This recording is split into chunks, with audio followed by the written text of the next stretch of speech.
الرحيم الحمد لله رب العالمين والصلاة والسلام على سيدنا محمد وآله وأزواجه وذريته أجمعين. اللهم أرنا الحق حقا وارزقنا واتباعه، اللهم أرنا الباطل باطلا وارزقنا اجتنابه. اللهم ربنا زدنا علما وعملا وإخلاصا. اللهم أرنا حقائق الأشياء كما هي، اللهم أرنا حقائق الأشياء كما هي. اللهم انصر أخوان المجاهدين في غزة وفي سائر العالم. اللهم انصر أخواننا المستضعفين في فلسطين وفي غزة، اللهم انصرهم نصرا مبينا. اللهم انصرهم على عدوك وعدوهم. وصلى الله تعالى على خير خلق محمد وآله وأزواجه وذريته أجمعين برحمتك يا أرحم الراحمين. اللهم آمين یا رب العالمین. بسم اللہ الرحمن الرحیم. اچھا جی، تو سر سید احمد خان اور علامہ اقبال کے تطبیقی منہاج میں جو مماثلتیں ہیں اور جو فرق ہیں ان پر بات کر رہے تھے. اس پہ کافی نشستیں ہوئی ہیں، اور ظاہر ہے کہ ان موضوعات پہ کبھی بھی تشفی بخش بحث جو ہے یہ کہنا ممکن نہیں ہے کہ مطلب یہ جو ہم نے ابھی تو مطلب یہ ہے کہ کوریدا ہے صرف اوپر کی سطح کو، لیکن یہ ہے کہ یہ جو پہلا سلسلہ ہے اس میں کافی جو ہے مسائل آ گئے ہیں. تو آج کی نشست میں انشاءاللہ اس کو اس کا جو ہے خلاصہ بیان کرنے کی کوشش کریں گے، اور اس کا اختتام جو ہے اس سلسلے کے جو پہلی کوشش ہے اس کا اختتام کرنے کی کوشش کریں گے انشاءاللہ. تو سر سید احمد خان اور علامہ اقبال میں جو بنیادی مماثلت ہے ان کے کام میں، یا بنیادی قدر مشترک ہے، وہ یہ کہہ سکتے ہیں کہ وہ یہ ہے کہ دونوں سمجھتے ہیں کہ مغرب کا جو غلبہ ہے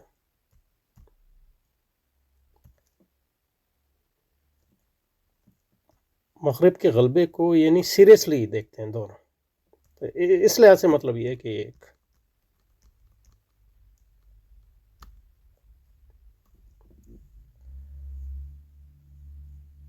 اور اس لحاظ سے یعنی مطلب یہ ہے کہ یہ ایک ان کا مثبت پہلو ہے.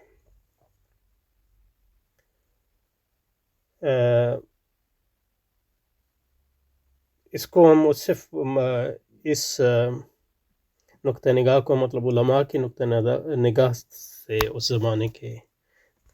اگر کنٹراسٹ کریں یا کمپیریزن کریں اس کا موازنہ کریں، تو یعنی علماء نے ظاہر مغرب کے غلبے کو سنجیدگی سے لیا، لیکن یہ کہ اس کو ایک عام چیز سمجھا، یعنی جیسے مطلب یہ کہ غلبے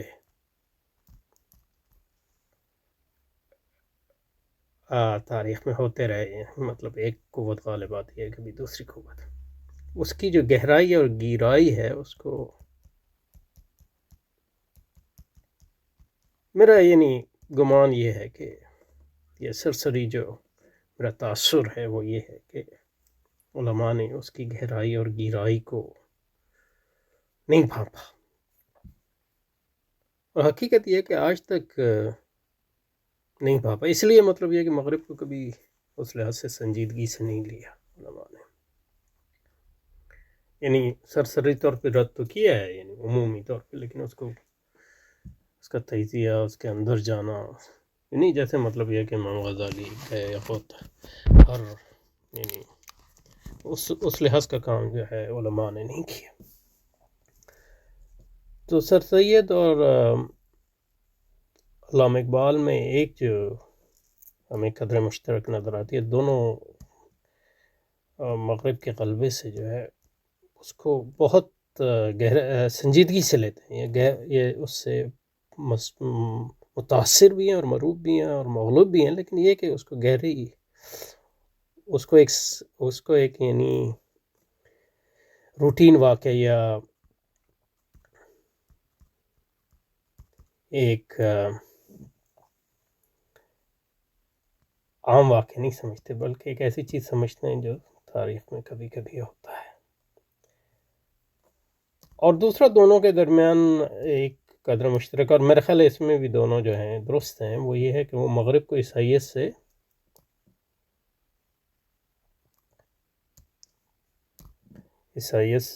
اور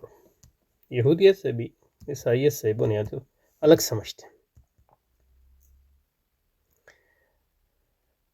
گو کہ علامہ اقبال نے شاعری وغیرہ میں فرمایا کہ پنجہ یہود، اور لیکن یہ کہ وہ ایک عمومی پریکٹیکل اثر جو ہے یہودیوں کا، ورنہ یہ ہے کہ علامہ اقبال اور سر سید دونوں جو ہیں مغرب کو عیسائیت سے الگ چیز سمجھتے ہیں، یعنی ایک نئی تہذیب سمجھتے ہیں، یعنی تہذیب انورٹڈ کاماس میں۔ تو یہ دو چیزیں جو ہیں ان میں قدر مشترک ہیں، اور میرا خیال ہے ان میں دونوں جو ہیں درست ہیں ان کا موقف، کہ مغرب جو ہے عیسائیت سے الگ ہے، یعنی عیسائیت سے الگ ان معنوں میں ایک نئی تہذیب ہے جو عیسائیت کو رد کرتی ہے، لیکن عیسائیت سے دائرہ متاثر ہے کیونکہ عیسائیت کے ماحول سے آئی ہے، لیکن اس کا مطلب یہ نہیں ہے کہ وہ عیسائیت ہے۔ اور اس میں بھی مطلب علماء کی بڑی غلطی ہے آج تک کہ وہ مغرب کو عیسائیت سے الگ نہیں کر پائے، اور اب جو ہے یہودیت سے الگ نہیں کر پاتے، جیسے مطلب اسرائیل کے مسئلے میں۔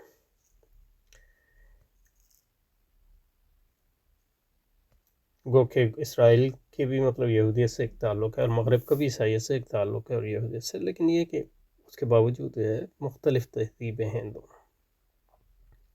عیسائیت اور مغرب مختلف تہذیبیں ہیں، یہودیت اور اسرائیل اور زائنزم یہ مختلف چیزیں ہیں۔ کیونکہ اگر آپ اس کو نہیں پہچانیں گے کہ مطلب یہ ہے کہ مغرب عیسائیت نہیں ہے، تو کا فرق نہیں پہچانیں گے اور تعلق نہیں پہچانیں گے، تو پھر مطلب یہ ہے کہ آپ کا جو رسپانس ہوگا، آپ کا جو رد عمل ہوگا وہ غلط ہوگا، کیونکہ مغرب کے لیے جو رد عمل چاہیے وہ اس سے بالکل مختلف جو عیسائیت سے مقابلے کے لیے چاہیے۔ اچھا جی، اور تیسری بات جس میں سر سید اور علامہ اقبال کے درمیان دونوں میں ہم آہنگی ہے، وہ یہ ہے کہ دونوں سمجھتے ہیں کہ مغرب کا جو غلبہ ہے وہ علمی ہے، اور ٹیکنالوجیکل بھی ہے، ٹیکنالوجی بھی ہے، یعنی قوت اس میں اہم ہے، لیکن یہ کہ وہ قوت علم ہی سے آئی ہے، ٹیکنالوجی جو ہے علم ہی سے آئی، وہ سمجھتے ہیں کہ اس کا توڑ علم ہی ہے، اور اس کا توڑ علم ہے، لیکن یہ ہے کہ وہ علم جو ہے مغربی علم اور ٹیکنالوجی ہی ہے اس کا توڑ، کیونکہ اس کی بنیاد پہ انہوں نے غلبہ حاصل کیا۔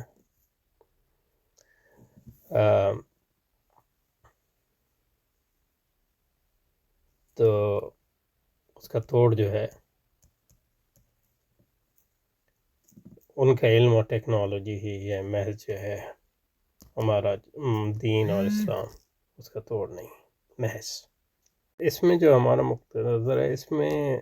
سر سید اور علامہ اقبال دونوں غلط ہیں ان معنوں میں کہ مغرب کا تہذیبی غلبہ جو ہے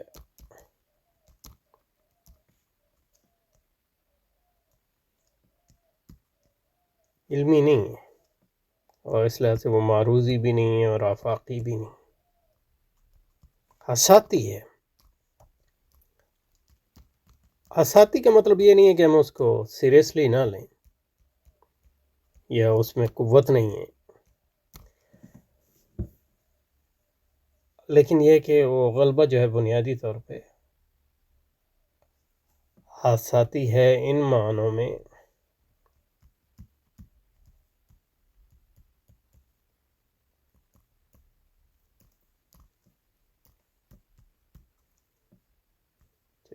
مغرب اور اس کے مخالفین کی جو اولن تو مطلب یہ ہے کہ اس کے کئی وجوہات ہیں، لیکن مطلب یہ ہے کہ تاریخی وجوہات، مخالفین کی کمزوری، اندرونی افتراق، اور اس کے نتیجے میں جو ہے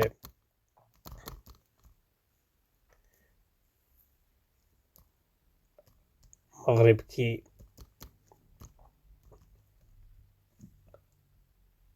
فوجی فتوحات، وہ فوجی فتوحات ایسی تھیں کہ مطلب یہ کہ ان کے نتائج الگ ہو سکتے تھے. مثلا یہ کہ اس کی ایک مطلب یہ کہ برطانیہ کی بالادستی کی ایک بنیادی وجہ جو ہے اس کی بحری فوقیت تھی، اور وہ بحری فوقیت جو ہے اب ہندوستان میں تو جو مغلوں کے یہاں تو کوئی بحریہ ہی نہیں تھی. اگر بحریہ ہوتی تو یعنی کیا مجال تھی برطانیہ کی کہ وہ غالب آتا. اور اگر مثلا عثمانیوں کی بحریہ جس طرح شروع میں تھی وہ ہوتی غالب 18ویں صدی میں، تو ممکن نہیں تھا مطلب یہ کہ ان لوگوں کا غالب آنا. تو یہ مطلب یہ کہ حساسی چیزیں ان معنوں میں. اور پھر جو ہے قوت کا توازن بدل گیا 19ویں 20ویں صدی میں، تو اس کے نتیجے میں جو ہے، لیکن یہ غلبہ جو ہے پھر ایک قوت کی عدم توازن کا غلبہ ہے، کوئی علمی غلبہ نہیں، اس تہذیب کی فوقیت کا آئینہ دار نہیں ہے علمی سطح پہ. کیونکہ حقیقت میں مطلب یہ ہے کہ مغرب جو ہے ایک جہل مرکب ہے. اس کو اس کی جہالت کو جو ہے یہاں کیے بغیر، اس کو تتر بتر کیے بغیر، اس کے مقابلے میں جو ہے علم حق کی فوقیت کو ثابت کیے بغیر جو ہے مغرب کی خلاف جو ہے اسلامی بنیادوں پر جو ہے جد و جہد کا وہ آغاز بھی نہیں ہو سکتا. تو اور یہ کیوں ضروری ہے کہ ہم یہ سمجھیں کہ مغرب کا غلبہ علمی نہیں ہے؟ اس لیے ضروری ہے کہ اگر اس کو آپ علمی مانیں گے تو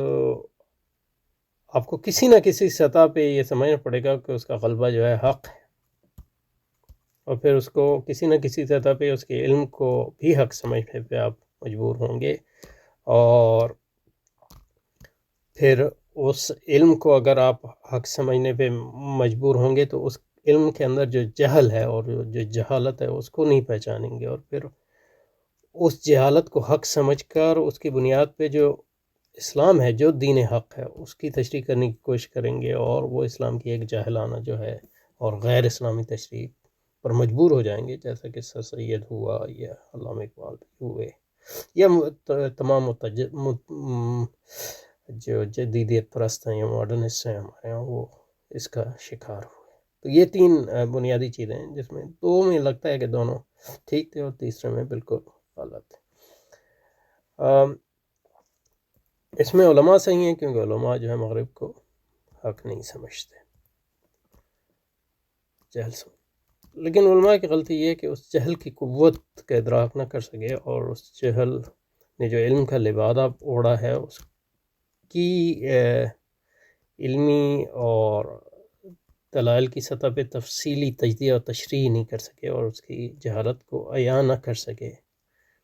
کیونکہ ان کو پڑھا ہی نہیں ہو. سو مجرداً یعنی عمومی طور پر رد کیا، تو لوگوں کو یہ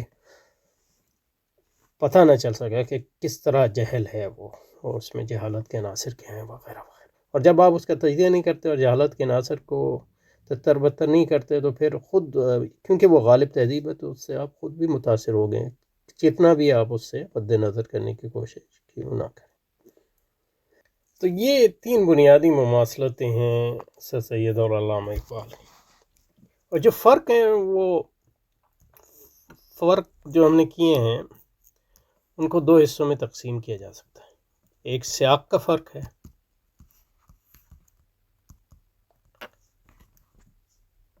اور دوسرا فرق جو ہے مطلب پھر اسلام کے فہم کا فرق ہے اور مغرب کے فہم کا فرق ہے. تو اس فہم کے فرق،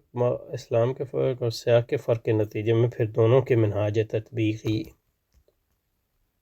کے درمیان فرق پیدا ہوا ہے۔ تو اگر مطلب یہ ہے کہ آپ میں سے کوئی شخص جو ہے اس پہ مزید تحقیق کرنا چاہے تو ایک طریقہ یہ ہے کہ تو 3 ہم نے جو ہے مماثلتیں بتا دیں، وہ اس کو بڑی ہیڈنگ بنا کے اس پہ تحقیق کریں، اور پھر جو ہے فرق کو سیاق کے فرق میں تقسیم کر دیں، اور پھر اسلام کے فہم کے تک، اور اس پر پھر مطلب یہ ہے کہ اب اس کا ایک تفصیلی جو ہے اس پہ ایک پورا مضمون لکھا جا سکتا ہے، یا مطلب یہ ہے کہ ریسرچ پیپر بھی لکھا جا سکتا ہے، وغیرہ وغیرہ۔ اچھا، تو پہلے سیاق کے فرق کو لیتے ہیں۔ سیاق کے فرق میں بہت سی چیزیں آئیں گی۔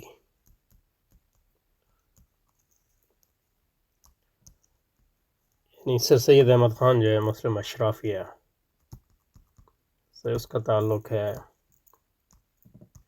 جس اشرافیہ کو مغرب نے شکست دی، اور اس شکست پہ اس کو بڑا اثر ہوا۔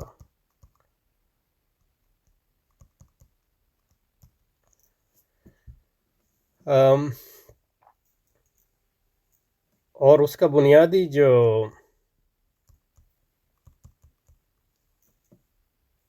لائلٹی یا وفاداری ہے اسی اشرافیہ سے ہے، اور کیونکہ یہ اشرافیہ جو ہے ہندوستان کے مسلمانوں کی اشرافیہ، تو اس قوم سے بھی ان معنوں میں جو ہے اس کی ایک وفاداری ہے، اور یہ بنیادی طور پہ ایک اشرافیہ کے مفادات اور قومی مفادات ایک دوسرے میں ملے ہوئے ہیں، اور ان مفادات کا تحفظ جو ہے اس کی بنیادی ایک، اور مفادات جو ہیں بنیادی طور پہ مادی ہیں، اور جس حد تک یعنی ثقافت اس قوم اور اس اشرافیہ کی تشکیل میں شامل ہے، اس ثقافت کا بھی ایک مطلب یہ ہے کہ تحفظ کا ایک عمومی ہے، لیکن یہ کہ تناظر جو ہے وہ سارا مادی ہی ہے ان معنوں میں، چاہے وہ مادی غلبہ ہو، چاہے وہ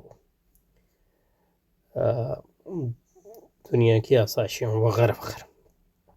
یا حکومت ہو وغیرہ وغیرہ، یا حکومت میں حصہ ہو وغیرہ وغیرہ۔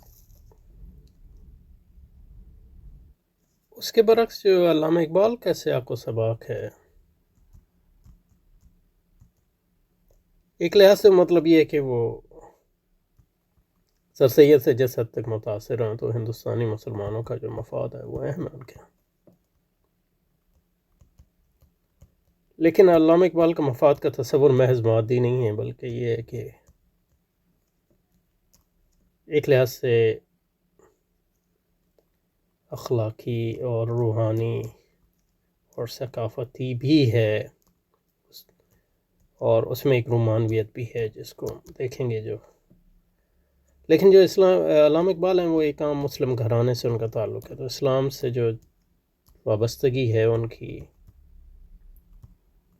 وہ روحانی سطح پہ ہے، بہت زیادہ ہے سر سید کے مقابلے میں۔ تو اسلام سے ایک جو جذباتی وابستگی جو والدین سے انہوں نے لی ہے، وہ محض جو ہے مطلب یہ کہ قومی وابستگی نہیں ہے، بلکہ ایک ثقافت اور دین کے طور پہ اس سے وابستگی ہے، اور اس میں جو ہے رسول پاک سے جو عشق ہے، جس کا مطلب یہ ہے کہ منبع تو گھر ہی ہے، لیکن پھر اس کو ڈیولپ ہوا شاعری کے نتیجے میں، اور قرآن سے تعلق بھی بہت گہرا ہے ان معنوں میں۔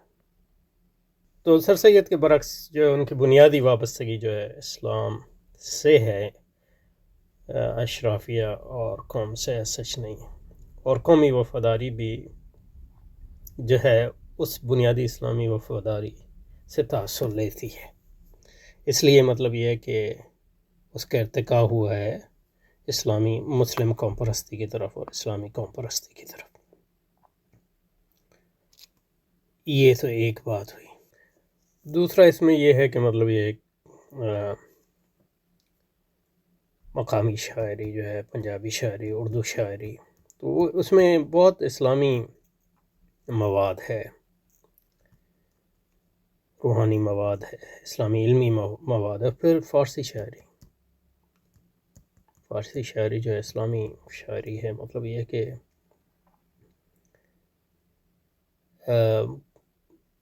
بہت شروع سے یہ مطلب یہ ہے کہ فارسی میں تصانیف ہوئی ہیں،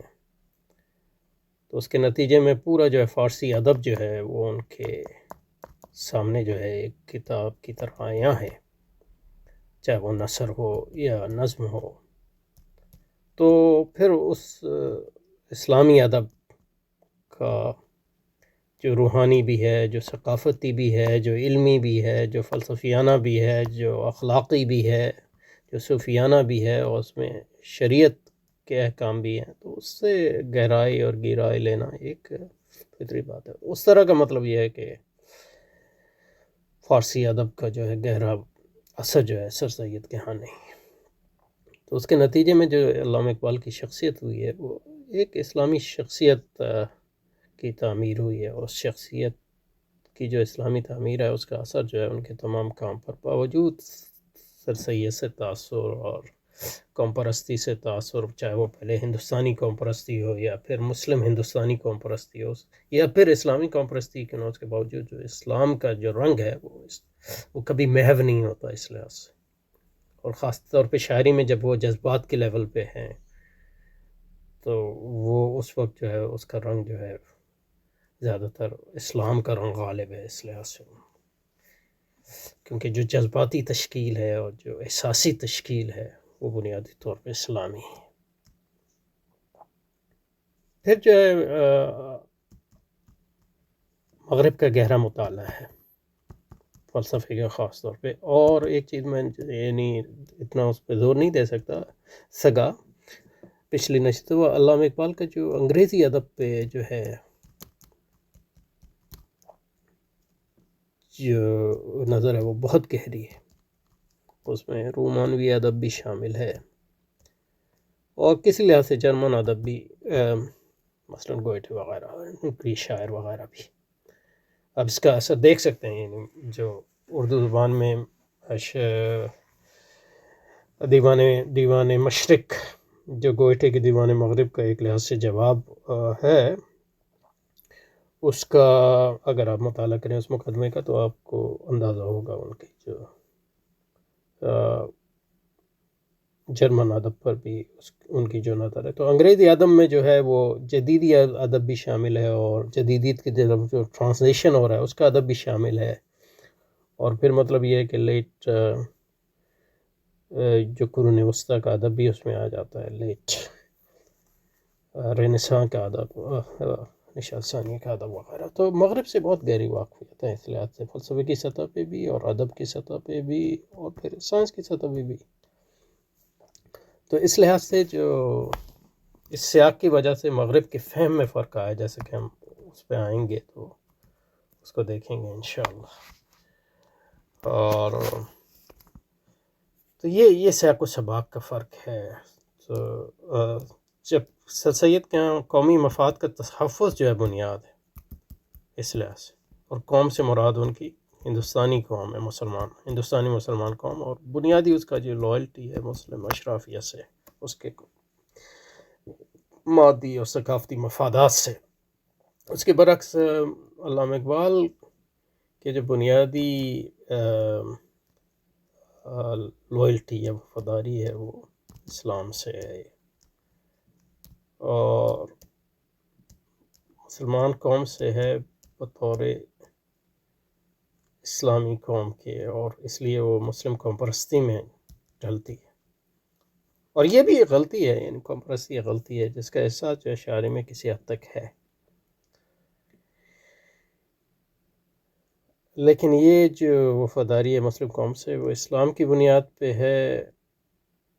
اور اسلام کی ایک رومانوی اور قومی تشریح ہے، اور ایک طرح سے مادی تشریح بھی ہے، لیکن وہ محض مفادی تشریح نہیں ہے. اس میں